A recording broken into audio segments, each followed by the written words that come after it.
Intégral Placement, la valeur du jour. Et parmi les valeurs, il y a le titre Soitec. Et pour en parler, Thibaut François est en ligne avec nous. Bonjour Thibaut. Bonjour messieurs. Cofondateur associé de Fastea Capital. Et cette nouvelle, nouveau coup de barre, on va dire, du côté de Soitec. On arrête le solaire, on change de gouvernance. Qu'est-ce qu'on peut penser de ce dossier ?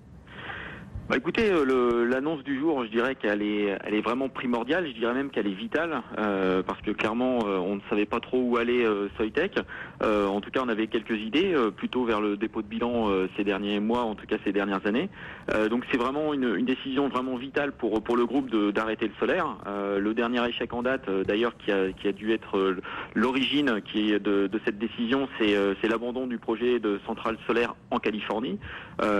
C'était au mois de décembre, ils ont révisé en baisse leurs objectifs 2015 et 2016.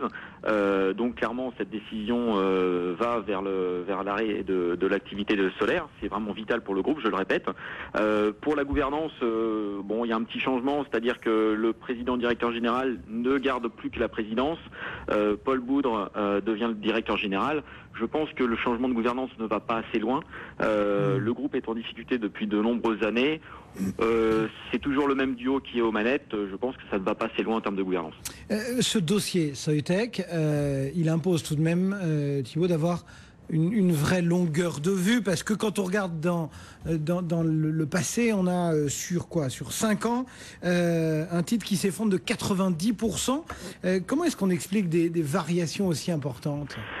Écoutez, Soitec, c'était un petit peu la valeur vedette du début des années 2000. C'était une société qui avait une longueur d'avance d'un point de vue technologique. Les Américains nous enviaient cette technologie, notamment le silicium sur isolant, le fameux SOI. C'était une technologie qui était vraiment à la pointe. Qui devait être utilisé notamment par Intel, par les plus gros, en tout cas aux États-Unis, mais un petit peu partout dans le monde. Il y a eu peut-être un manque de recherche et développement, de financement, qui est plutôt un mal français sur les technologies et les biotechnologies. C'est peut-être au niveau commercial. En tout cas, ils ont perdu cet attrait technologique, cette avance technologique qu'ils avaient notamment sur les Américains, sur les Chinois, et ce qui a donné cette vague de déception depuis de nombreuses années. Surtout depuis 2006-2007 avec l'arrêt notamment des investissements dans le solaire. C'est une perte technologique importante pour la France. On était en avance. Maintenant, je pense que c'est un petit peu trop tard. Et du coup, quand on est gérant de portefeuille, Thibaut, comment est-ce qu'on fait pour prendre en compte finalement un tel dossier ? Clairement, c'est on le laisse tomber ? C'est ingérable. C'est ingérable. C'est-à-dire que c'est le type de dossier sur lequel, en tout cas de notre côté, on l'a mis dans la liste des valeurs à oublier. Alors clairement, on n'en fait pas dans la gestion privée, beaucoup trop volatile. Dans la gestion collective, ça peut être un titre à jouer de façon spéculative. En tout cas, c'est pas un titre qui nous donne de la visibilité. Il n'y a aucun résultat depuis de nombreuses années. Il n'y a pas de croissance. On a un free cash flow qui est négatif. Il y a un problème de dette. Donc clairement, c'est pas des titres que l'on conseille. C'est des titres que l'on regarde de loin parce qu'il y a toujours un petit peu d'actualité. On s'aperçoit que la gouvernance est extrêmement importante. On le voit d'ailleurs ce matin encore avec Altran et le départ de Monsieur Philippe Salle.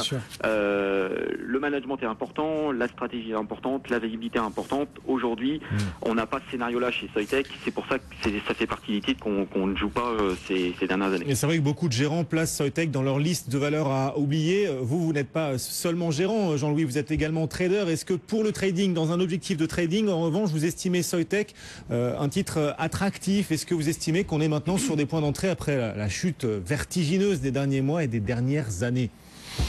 Non, il y a largement le temps. Il faut vraiment une dérive horizontale. Il faut patienter.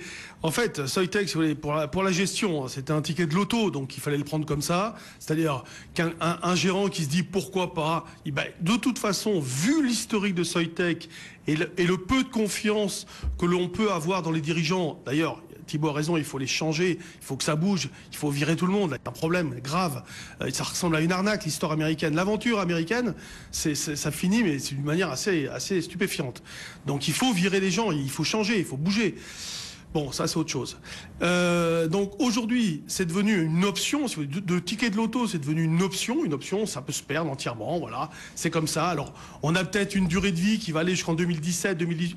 Il y a une augmentation de capital qui va se faire là. Ouais. Donc, si on y croit, si on croit qu'ils vont redevenir, je dirais, positifs, gagner de l'argent sur la technologie soy, on peut y aller.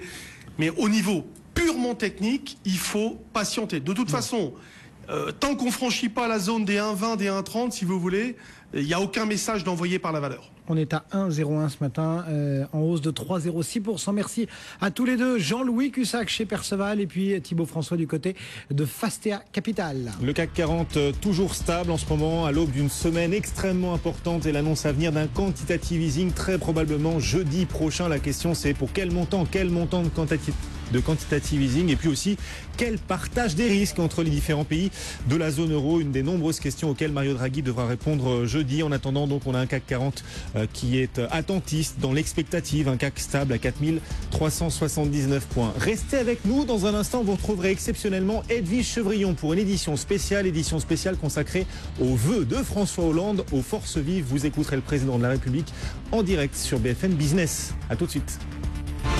BFM Business, intégral placement, 10h, 12h30, 100% placement. Ce soir à